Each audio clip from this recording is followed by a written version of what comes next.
It's a mom and pops type of uh, energy, I would say, if you've never been, but it's very exciting, very electric. It gives people within the Watts, South LA community a place to go and to reunite with old friends and old, coaches and players and loved ones where they can all come and reunite and talk smack in the corner and talk about what happened back in high school and college. It's like a huge reunion. Everybody looks forward to coming. It's free. It's free for the community. We always pride ourselves as giving back. Seeing some of your best athletes, some of your players that you probably, you get lucky to see an NBA star if or your favorite collegiate players. It's like one big gumbo pot of basketball talent, all that takes place within 9 and 11 weeks. Hi everyone, Tim Kitzer with you, the voice of NBA Jam. From top journalists and authors to rising influencers and insiders, Hoopsology brings you the voices driving basketball forward. With elite guests and sharp analysis, Matt, Justin, and Alan keep you plugged into everything hoops. From downtown, boom shakalaka. He is the commissioner of the Drew League. We have the pleasure in welcoming Chaniel Smiley onto Hoopsology. Welcome to the show. Thank you. Thanks for having me. Thanks for joining us. Appreciate the time. And before we jump into the Drew League, because I think for every basketball fan, they need to know about this league, so we'll totally jump into that. We have a bit of a tradition on our show. We cover basketball culture, so we break down the latest headlines, but we delve into what makes the game of basketball so great. So take this question any way you want it. What is your first or favorite basketball memory? My first or favorite basketball memory? Ooh, good one. I would say when I joined the basketball team in my local park when I was like 5 years old, and my father was coaching us, and my mother was like the team mom. So, and all of my little friends from my local school were playing together. So that's when I fell in love with the game. So can you kind of wrap the feelings that you felt when first falling in love with the game of basketball to the actual creation of the Drew League and your involvement? And kind of give a synopsis of what the league is and what is it like the main goal in terms of its contributions to the game of basketball. Sure. Yeah. So, like I said, I got introduced to the game at a very, very early age. I have memories of, it's not even really memories, but I have photographs that my mom used to take of me when I was running around in the gym with a diaper on, because that's where our family was located at. We stayed in the gym every summer. That was my summer vacation when my family is at the Drew League at our middle school, where it all was, created back in 73 by Alvin Wills. And then as far as like where we're at now, it's grown so much. I mean, we're talking going into our 53rd year. And as far as like what I felt the Drew was back then, still is today, just on a different level, right? So family involvement, community bases, it brings together everybody. It's a mom and pops type of energy, I would say, if you've never been, but it's very exciting, very electric. It gives people within the Watts, South LA community a place to go and to reunite with old friends and old, coaches and players and loved ones where they can all come and reunite and talk smack in the corner and talk about what happened back in high school and college. And it's like a huge reunion, I would say. And everybody looks forward to coming. It's free. It's free for the community. We always pride ourselves as giving back. And seeing some of your best athletes, some of your players that you probably, you get lucky to see an NBA star if or your favorite collegiate players that's, watching them grow from high school and on up and following their career. Overseas players, it's like one big gumbo pot of basketball talent, all that takes place within 9 and 11 weeks. So that's, and it's, it's considered a pro-am because you have pros and you have amateurs all mixed in one.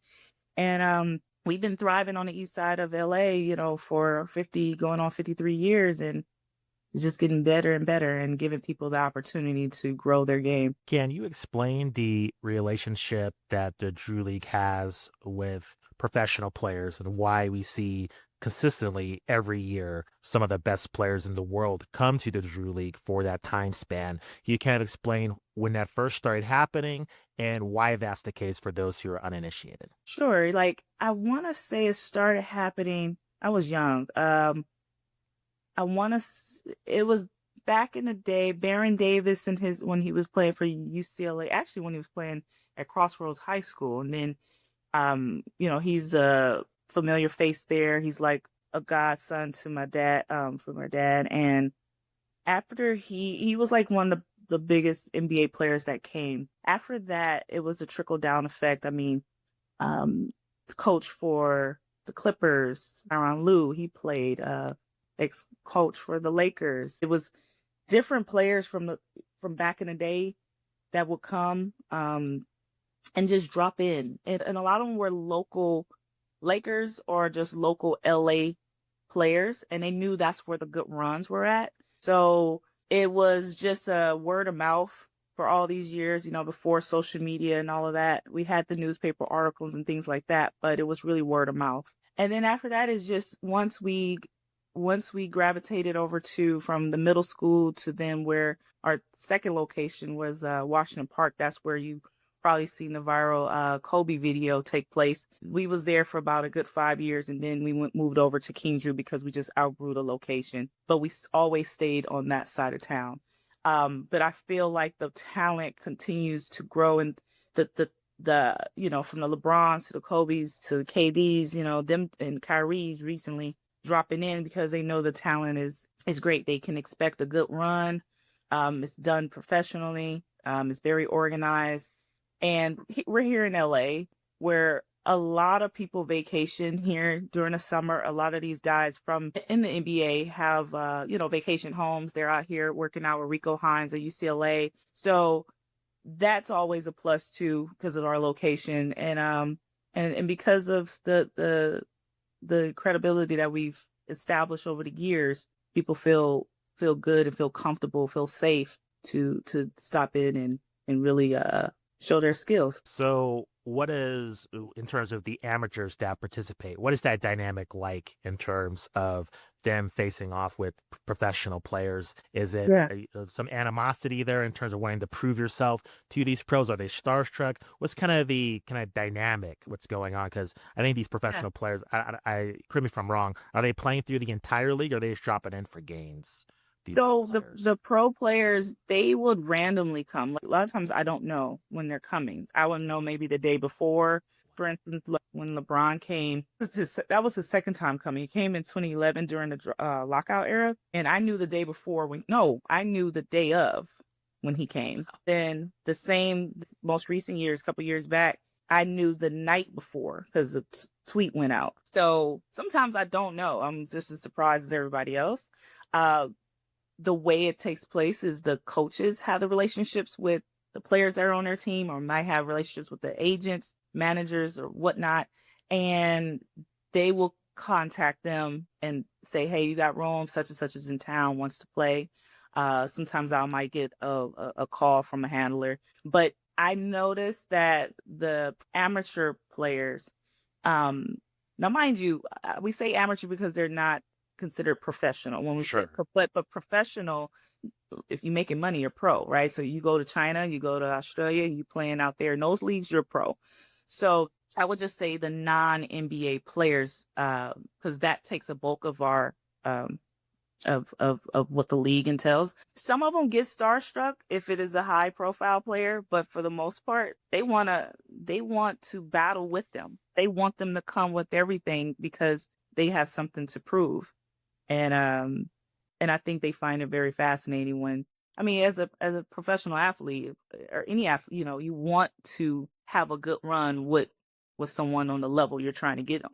So they don't take it lightly. So what is it like for you when you get that phone call the day of or the night before? Is that super stressful? Must be exciting, but also super stressful because it's going to be more of a bigger crowd, bigger media attention. Can I walk us through kind of all the dynamics you have to go through? And also, I'm sure with these handlers, are they concerned about these players getting hurt? I mean, they have, they're also thinking of them as people, but also as investments as well, fortunately. There's the business side of things. So what's that dynamic like for you in terms of you hear a huge superstar coming in for one day. What's that like in terms of all your preparation? We're always prepared for whatever's going to come through. I have a great staff. Shout out to our Drew Crew staff. They've been with me for so many years. And anytime we know a high profile player is going to come, I will let my security know right away. And then they will have an internal meeting and how they want to structure that talent to come in through the back or through the front, or we'll have them guide through and we'll have this area blocked off, but what I've noticed, anytime there is a high profile player that do come, they want to mingle with the crowd. They want to be right there with everyone. They want to shake hands with the people. They want to take pictures. They don't mind all of that because it's so personal when you come into a high school arena versus the SoFi, excuse me, not the SoFi, but the crypto arena where there's, thousands and thousands of people where it's not so personal, right? So when they feel a sense of like, hey, I'm coming back to the neighborhood. I'm coming back to where it all started, grassroots, and they find a sense of warmth, as far as how they can relate to the people that come there. So it's exciting because I know the community is going to love this. I know the kids are going to be excited about it and get some autographs and photos. But it's a good feeling. Like I'd be worn out at the end of the day, but it does give me a quick boost when I know somebody's about to come through and shock everybody. So I gain the excitement once I hear those words that such and such is coming, so yeah, it's fun. I don't look at it as work. It's so fun for us. So I think that the Drew League is totally a part of basketball culture. Yeah. What's kind of the evolution of this league? Have you thought about, I know you talked about moving to bigger venues. Is there like a larger venue than where you're currently at? Has there been like TV deals approached? I see all the time on YouTube, in terms of street ball, that is extremely popular. In terms of this clip's going viral. The site that our podcast is hosted on, Balls Life, they cover, basketball culture extensively. Just curious, like, is there kind of two ways in terms of trying to keep the Drew League authentic to what made it so popular, or capitalizing on the popularity that the league has received over the last few years? Yeah, I mean, going into post, I call it like our Drew 2.0, post 50 years.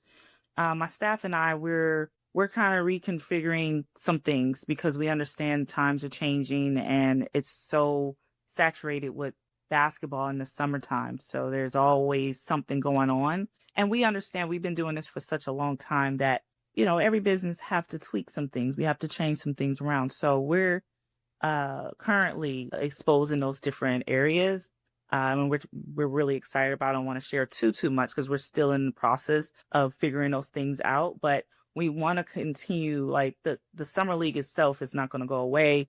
We just looking to add some other components throughout the year. The location, King Drew, we've been there for going on 15 years now, and the space I feel it's a good space. But some of the other things we want to do, we might have to take it to like a junior college area, and then dealing with school district because we don't own the school. We're hoping that we can eventually, God willing, have our own space at some point. Because then we'll be able to tackle so many different things with our youth programming that we're looking to develop on our foundation side, on our women's league. It's so much that we're trying to cover, but we need the space, and we need to have we have to have access when we need access. Working, like I said, working with the school district sometimes could be a little challenging because they don't understand what you're doing. And trying to tell someone like, hey, we're over here having kids that work for the school district, underprivileged, people that are working in the summertime, a lot of them teachers and stuff and staff don't have a job, and we're providing those opportunities for them, and we're hiring everybody locally. We have an internship program, and some of our kids are taking off and thriving into the real world. So we're doing a lot of exceptional things, but we just need the backing and the support from local government and in the districts to see what we're doing, because we've been here forever, but you know how business is and stuff. So we're just waiting patiently until those opportunities come. But I feel very confident that we'll get there. I think it's a no-brainer for any NBA player or just player globally or a shoe brand to be involved with the Drew League and get you the resources that you need. So I'm totally hoping that happens. I want to ask you, you mentioned it's free to attend. What is that dynamic like? Is there a temptation to charge just because of how popular it is, or is that important? Or you're pretty, you draw a red line in terms of you'll never charge admission? What is that dynamic like? Yeah, you know, that's just how it always been, because it's been for the community. So we never want to charge. Only time we'll charge is if it's some type of like our courtside seats where it's front row, and that goes to the foundation, or help supports, you know, our young folks and that are currently in college. So we have a system with that with our foundation. And if you want to sit there, there's a charge. But if not, you're more than welcome to sit in the stands for free. Anytime we're trying to do some type of fundraiser event, we'll let people know ahead of time, hey, this costs for this event. But for the summer, no, we don't charge. It's never really been tempting, you know. We feel like we get our blessings elsewhere, and having the opportunity to see our kids that are coming from around the projects area or down the street, and you have a family who has 4 or 5 kids, and they want to come and bring their kids to a game, but then we charge $5, $10. We're like, they're not going to come, you know, and then that stops the community from actually enjoying it, which it was made for originally. No, we're good. We're good with the free. No, that makes sense. And I think it's really central to basketball culture compared to other sports where there's like a huge barrier of entry. You know, hoops is always, hey, there's a park, there's a ball, and that's all you need. So I think that's cool that you keep it free. I want to ask to a comment you made earlier about, you know, the summertime and basketball being so saturated.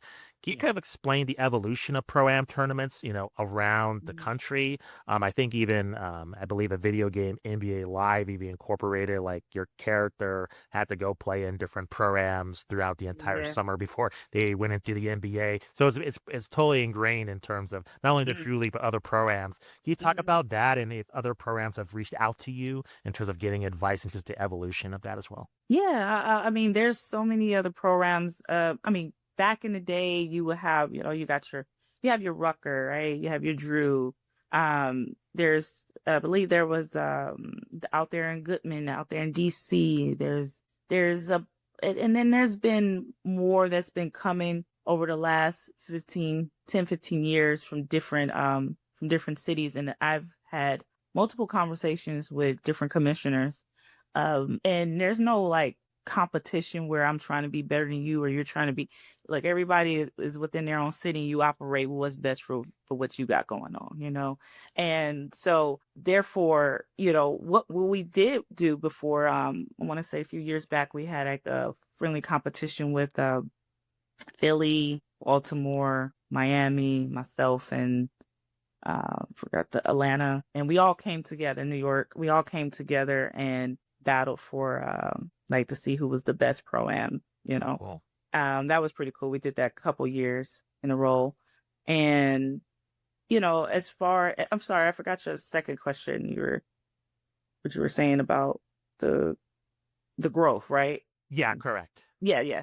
So the growth, the evolution around summer pro-am, definitely, I think once like the shoe brands started getting involved and they see this is the grassroots, they want to go back to where it all began, where these pro players, they want to get their stories, they want to see where they're from, and they want to go back to their hometown, and their hometowns are having these pro-ams, and this is like what humbles them. This is what keeps them, you know, grounded, I should say. So, and plus it's a give back. So that's why you've seen more pro-ams popping up, and why shoe brands or just different sponsors are connecting with them, because it's a sense of community which they they want to attach themselves to, and which we are grassroots. And final question for you, in 2026, you kind of alluded to this, but do you have any new plans in terms of the Drew League, what fans could, look out for? And if they've never seen the Drew League,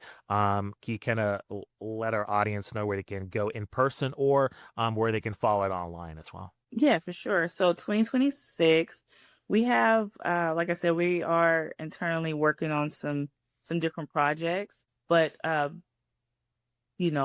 main league, our men's and our women's, is going to take place in the summer. So we usually start the beginning of June, we end mid-August, and it's every weekend at King Drew High School. We start the games as early as 11 and finish around 5:30. It's 20 teams for the men, it's 8 teams for the women, and they're playing on the same weekend. So back-to-back women and men games. So and that fan base is growing more and more with the women's sport. As far as our website, drewleague.com, you can follow us on all social platforms. We do have TikTok now. Sorry, TikTok. At Drew League on X, and at Drew League on Instagram and Facebook. And it's in South LA and Watts LA. Some people call it South LA. It's Watts or borderline Compton, but yeah, we're at King Drew High School, and we'll be there all summer. I'm totally looking forward to it. Chaniel, thank you very much for the time. Truly appreciate it. Good luck for the Drew League. I think this is a value to basketball culture. I think every basketball fan that's, just watches the NBA every week, I think they need to take notice of the Drew League, because I think it's critical just to the growth of the game. So appreciate you. I appreciate you having me. Thank you so mumuch for shining a light on Pro-Ams and shining a light on the Drew. So appreciate you. Absolutely. And that should do it for us today. On behalf of Matt, Justin, and Alan, this is Tim Kitzrow saying we'll see you next time. Kaboom!